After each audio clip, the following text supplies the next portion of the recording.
Oh man, I'm so bored. I mean, there's nothing going on out here. I mean, since it started raining.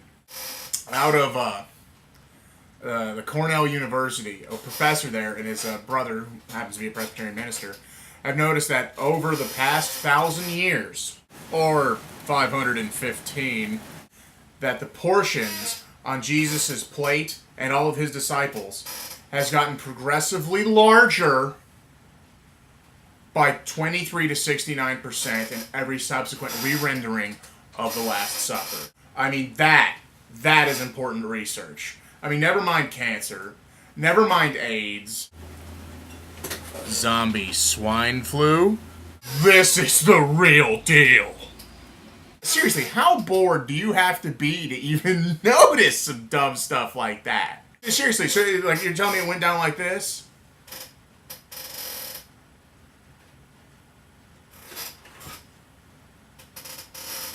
Jesus has a bigger biscuit. I mean, that's like some crap that you would see on like a box of cornflakes. Now 69% larger. And then the article goes on to say that that this is like coincided with like Americans' eating habits. That, you know, the proportions have gotten, you know, proportionate to Americans eating more and more and more. So you mean to tell me that these artists all over the world that have been re-rendering the Last Supper have been doing so in response to American eating habits? I doubt that very seriously.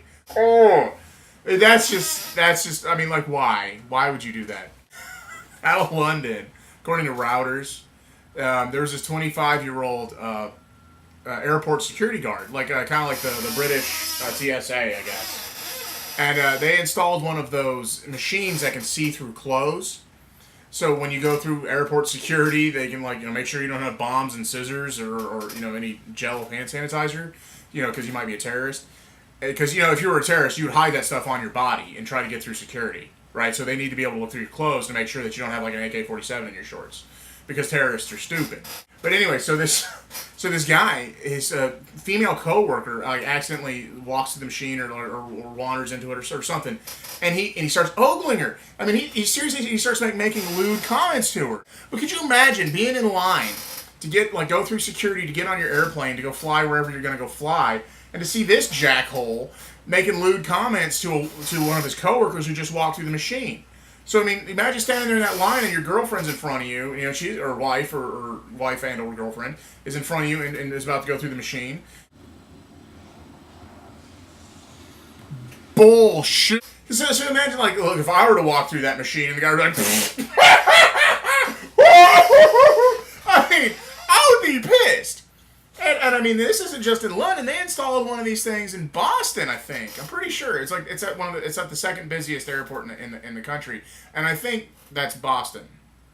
But I mean, I'm no expert. Actually, I kind of am.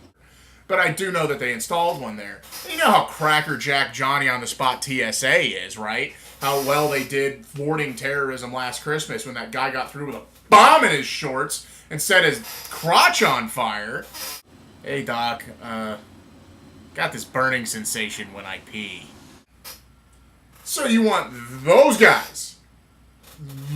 You've been to an airport, right? Uh-huh. You've seen the TSA guys. You want those guys looking at you naked? No. But what do I know? Well, I mean, besides everything.